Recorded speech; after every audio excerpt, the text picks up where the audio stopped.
नमस्कार, न्यूज़ 8 में हाजिर है और उत्तराखंड के हल्द्वानी में जबरदस्त बवाल और तनाव की खबरें आ रही हैं। वहां पर एक मदरसे को जमींदोज करने के बाद हंगामा हुआ है। प्रशासन के मुताबिक मदरसा अवैध था।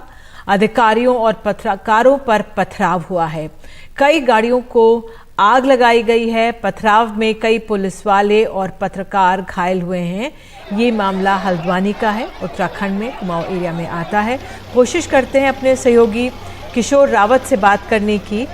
थाना बनभूलपुरा क्षेत्र के अंतर्गत ये आता है और बताया जा रहा है कि मालिक ने बगीचे के बीच में अवैध मदरसे का स्थल था और नगर निगम की टीम ने जेसीबी मशीन लगाकर इसे ध्वस्त किया है। और ये तस्वीरें हम देख सकते हैं किस तरह से समझाने की भी कोशिश की गई। जो वहाँ पर स्थितियाँ थी, नगर निगम का कहना है कि अवैध था और उसके बाद यहाँ पर अराजक तत्वों ने पथराव किया है, बताया गया है। क्या स्थिति है ये हम कोशिश करेंगे अपने सहयोगी से बात करने की। किशोर, हल्द्वानी से अब क्या डिटेल्स मिल रही हैं? जो तस्वीरें आई हैं वाकई चिंताजनक करने हैं। देखिए, अभी जो स्थिति है उसमें तो वहाँ तनावपूर्ण माहौल है और 50 से ज़्यादा पुलिस वाले वहाँ पे घायल हुए हैं। वहाँ पर अवैध मदरसे और एक नमाज स्थल को तोड़ने गई टीम पर उसमें पुलिस के कर्मचारी थे, पुलिस के अधिकारी थे। इसके अलावा नगर निगम की टीम थी, उन पर पथराव किया गया और गाड़ियों तोड़ी गई। सरकारी गाड़ियों पे आग लगा दी गई और पूरे इलाके में कई दूसरे वाहनों पे भी आग लगाई गई है।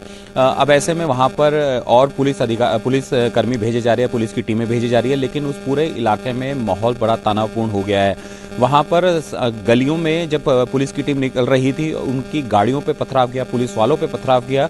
तस्वीरों में साफ है कि किस तरीके से पुलिस वाले वहाँ पर काफ़ी उनके सर पे चोट आई है, पैरों पे चोट आई है, कमर पे आई है, पथराव किया। उनको उम्मीद नहीं थी कि इस तरीके से वहाँ के लोग रिएक्शन करेंगे, लेकिन अब वहाँ पर इसको लेकर हाई लेवल मीटिंग बुला ली गई है मुख्यमंत्री ने और वहाँ पर जिला प्रशासन और तमाम टीमों ने वहाँ पर अभी एक दौरा कर रहे हैं और वो देख रहे हैं, स्थिति को कर रहे हैं। हालांकि अन्य जिलों से भी पुलिस मंगाई गई है। अब ये देखना होगा कि किस तरीके से इसको पूरा कंट्रोल करते हैं, लेकिन फिलहाल वहाँ माहौल तनावपूर्ण है। हाँ बिल्कुल, आपने कहा माहौल तनावपूर्ण है, लेकिन ये परिस्थिति जो बन गई है, तस्वीरें वो भी सामने आई है जहाँ पर बात करते हुए लोग नजर आ रहे हैं, पुलिस कर्मी बात कर रहे हैं। कुछ हुआ क्या था वहाँ?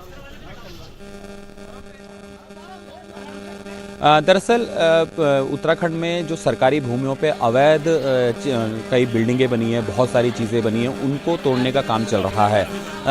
एक जो पुलिस वहाँ पे जो जानकारी मिल रही है प्रशासन द्वारा, वो अवैध मदरसा और एक नमाज स्थल बताया जा रहा था कि ये अवैध बना है, इसको तोड़ा जाएगा। वहाँ पर पहले भी उनको नोटिस दिया गया था और वहाँ पर जब ये तोड़ने की कार्रवाई की गई तो उस दौरान उस जेसीबी कर्मचारी के साथ भी अभद्रता की गई, उस पर पथराव किया गया। वहाँ पर तमाम जो पुलिस की टीम थी उन्होंने समझाने का प्रयास किया। लोगों ने भी वहाँ पर, ऐसा नहीं है कि सभी लोग वहाँ पर कुछ लोग वहाँ पर समझाने का प्रयास कर रहे थे, लेकिन कुछ असामाजिक तत्वों ने इस चीज़ का फ़ायदा उठाया और पथराव किया और उस दौरान जो भीड़ है वो बेकाबू हो गई और पुलिस को भी संभलने का मौका नहीं मिला। उसके बाद जब पुलिस एक्शन में आई तब तक बहुत सारी चीज़ें वहाँ पर गड़बड़ा चुकी थी, वहाँ पे माहौल बिल्कुल तनावपूर्ण हो चुका था। वहाँ पर जो आगजनी की गई है, सरकारी वाहनों पर आगजनी की गई है, पुलिस की गाड़ियाँ जलाई गई है, थाना अध्यक्ष जो बनभूलपुरा वहाँ पर हमला किया है। तो जाहिर सी बात है कि अब ऐसे में पुलिस वहाँ पर और अन्य जिलों से और आसपास के क्षेत्रों से मंगाई जा रही है।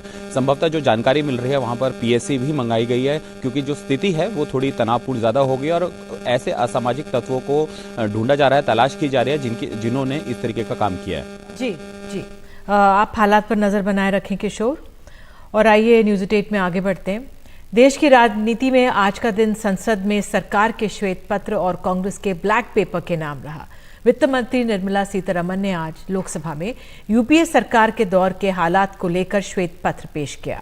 श्वेत पत्र में यूपीए सरकार के वक्त की अर्थव्यवस्था से लेकर नेतृत्व और भ्रष्टाचार को लेकर निशाना साधा गया। श्वेत पत्र में कहा गया है कि यूपीए के दौर में संसाधनों की बर्बादी हुई, जिसने अर्थव्यवस्था को पीछे धकेल दिया। औद्योगिक विकास लड़खड़ा गया था।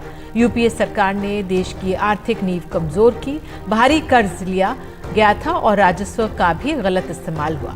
श्वेत पत्र में कहा गया है कि तब हम 5 कमजोर अर्थव्यवस्थाओं में थे और आज 5 शीर्ष अर्थव्यवस्थाओं में शामिल हैं। यूपीए के दौर में 2G घोटाला हुआ था और अब देश में दुनिया का सबसे तेज 5G, 5G रोल आउट हुआ है। मनोज तिवारी, सरकार को आखिर क्या जरूरत पड़ी व्हाइट पेपर पे पेश करने की? देखिए, बहुत आवश्यक था, क्योंकि जब हवा में बातें होती हैं, बेतुकी बातें होती हैं, तो देश भी कंफ्यूज होता है। लगातार विपक्ष और खासतौर से कांग्रेस और भी विपक्ष के कई दल आरोप लगाते थे, आपने क्या किया, हमने तो अपने समय ये किया।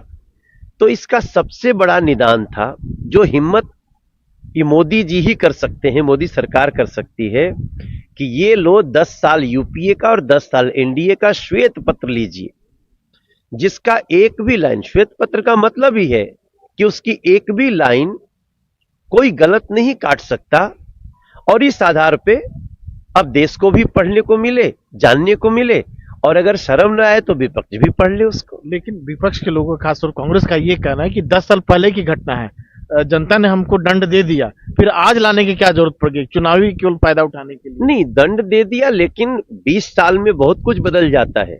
18 साल के नए नए वोटर आते हैं, उनको तो जानकारी नहीं है कि आप क्या करते थे। और आपको बता दें, एनडीटीवी से कांग्रेस नेता मणिकम टेगोर ने कहा है कि सरकार से खुद महंगाई कम नहीं हो पा रही है, लोगों को नौकरी नहीं दे पा रही, और आरोप पिछली सरकारों पर लगा रहे हैं। हमारे साथ है कांग्रेस के वरिष्ठ नेता मणिकम टेगोर। सरकार ने व्हाइट पेपर प्रस्तुत किया है यूपीए कार्यकाल के दौरान 10 साल का। ये पुराना टेप है, पुराना टेप में दोबारा नया स्टिकर लगा के लेके आके व्हाइट पेपर का नाम पे दे रही है निर्मला सीतारमण जी। खुद का फेलियर्स है और खुद का महंगाई का कम नहीं कर पा रही है। पेट्रोल डीजल 100 रुपए का 100-200 रुपए का पहुंच गया, एलपीजी आसमान पहुंच गया और नौकरी नहीं मिल रहा है। इसका बारे में जवाब देने के लिए ये दम नहीं है निर्मला जी का, और ये व्हाइट पेपर येलो कवर का अंदर लेके आ रही है। ये बेकार का एक old wine in a new bottle. लेकिन उस समय की जो अर्थव्यवस्था की जो था खस्ता हालत थी, महंगाई, घोटाला, कई सारे बात जिक्र है उस पर। इसीलिए तो लोग लोगों ने वोट डाल के हरा दिया था कांग्रेस का। ये तो हम लोगों ने हार मान लिया था। अभी क्या नया बात क्या है, इसके लिए 2-2 बार वोट दिख रही है क्या? लोगों का विश्वास का ऊपर है। लोगों ने उस टाइम पे हम लोगों को पनिशमेंट दे दिया, हम पनिशमेंट एक्सेप्ट कर दिया लोगों से, हम सुधार के हम वापस जा रहे हैं लोगों के पास। इनका पनिशमेंट के ऊपर बात करना चाहिए। इनका अचीवमेंट क्या है, क्या कर दिया अचीवमेंट? कुछ नहीं किया। तो इससे पहले कांग्रेस अध्यक्ष मल्लिकार्जुन खड़गे ने मोदी सरकार के 10 साल के कार्यकाल पर ब्लैक पेपर जारी किया। उन्होंने कहा कि एनडीए सरकार ने पिछले 10 साल में 411 विपक्षी विधायकों को अपनी ओर मिलाया और लोकतंत्र खत्म करने का काम किया। लोग जानते हैं कि हमारी कितनी चुनी हुई सरकारें थी। मध्य प्रदेश, उत्तराखंड और गोवा में सरकारें कैसे गिरी। लोग जानते हैं। कांग्रेस अध्यक्ष ने कहा कि देश में सबसे बड़ा मुद्दा बेरोजगारी का है, जिसे सरकार कभी नहीं उठाती। गांव में रोजगार कम हो रहे हैं क्योंकि सरकार मनरेगा का पैसा रिलीज नहीं कर रही है। गैर बीजेपी शासित राज्यों के साथ भेदभाव किया जा रहा है। वो हमेशा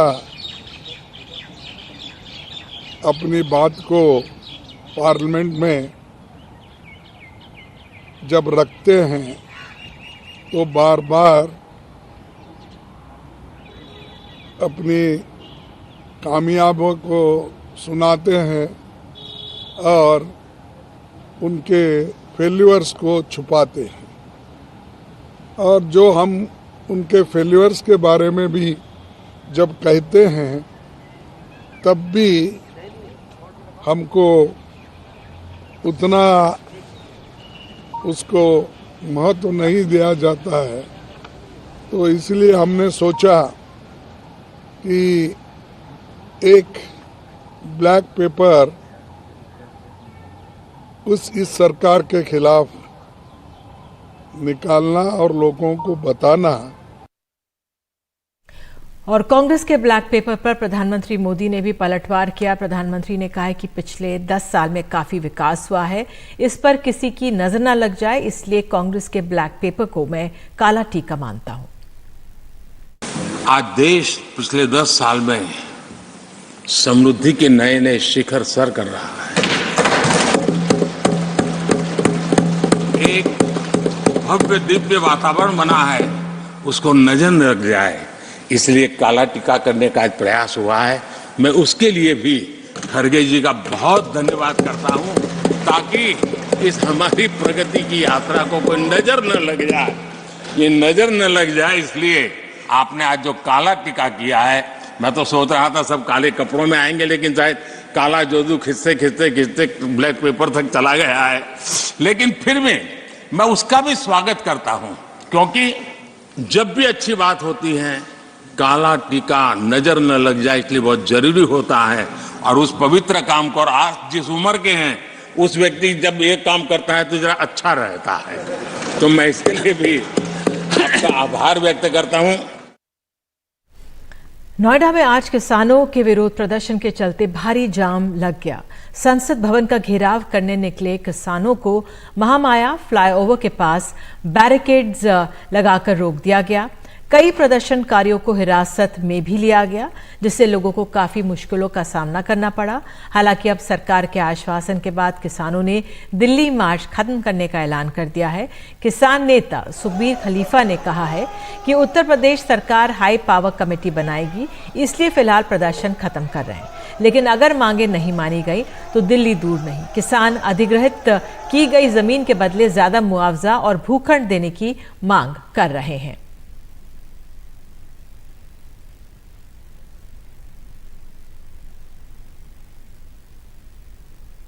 मैं ये मानता हूं कि सारी व्यवस्था बातचीत के द्वारा होती है। एनटीपीसी के लिए भी सीएमडी साहब से वार्ता होगी, और यहां भी अपर मुख्य सचिव और चेयरमैन साहब, औद्योगिक विकास मंत्री और हमारे सारे जनप्रतिनिधि, तीनों सीओ, कमिश्नर मैडम और डीएम साहब सारे इसमें शामिल होंगे। मैं आप सबके सामने फिर कहता हूं, अगर अभी भी किसानों को गंभीरता से नहीं लिया तो दिल्ली फिर दूर नहीं है हमसे। यहां से उठ रहे हैं, यहां से वापस जा रहे हैं, पर धरने पे जा रहे हैं सीधा। हम सीधा अथॉरिटी पे जा रहे हैं, अथॉरिटी बंद पड़ी है। एनफोर्समेंट डायरेक्टरेट यानी ईडी के समन और क्राइम ब्रांच के नोटिस को लेकर अरविंद केजरीवाल ने आज बीजेपी पर पलटवार किया। उन्होंने कहा कि मुझे रोकने के लिए इतने ज्यादा केस दर्ज किए गए, जैसे पूरे देश में सबसे बड़ा आतंकवादी मैं ही हूं। सारी एजेंसियां, पुलिस सब मेरे पीछे ही छोड़ दिए गए हैं। बीजेपी पर तंज कसते हुए अरविंद केजरीवाल ने कहा कि उनका मकसद झूठे केस बनाकर लोगों को परेशान करना है और मुझे स्कूल, अस्पताल बनाने और मुफ्त बिजली देने के लिए भेजा गया है।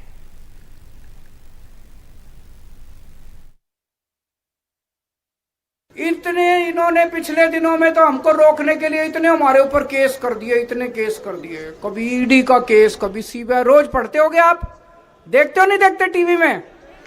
ईडी का ये नोटिस आ गया केजरीवाल पे, सीबीआई का ये नोटिस आ गया केजरीवाल पे, फलाना, दिल्ली पुलिस फलाना।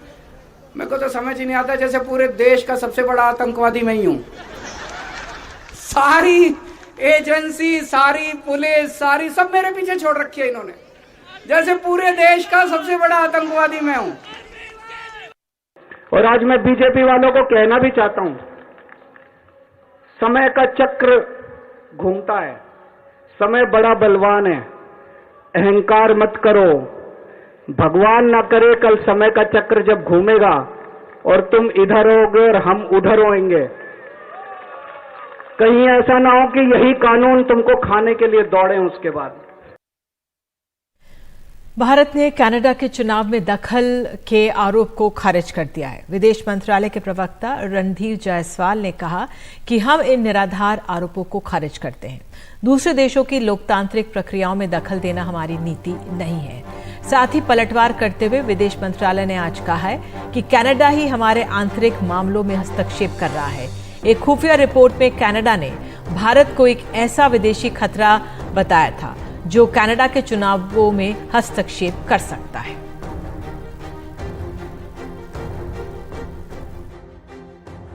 Media reports about Canadian Commission inquiring into foreign interference, and there have been some related developments as well. We strongly reject all such baseless allegations of Indian interference in Canadian elections. It is not Government of India's policy to interfere in democratic processes of other countries. In fact, quite on the reverse, it is Canada which has been interfering in our internal affairs. We have been raising this issue regularly with them.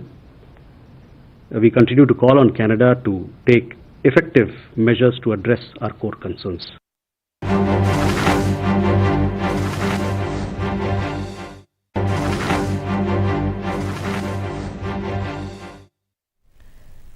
Jammu Kashmir के बालटाल से खबर आ रही है, यहाँ पर बर्फीला तूफान आया है। जोजिला सुरंग के पास ये बर्फीला तूफान आया है। फिलहाल किसी के हताहत होने की खबर नहीं है।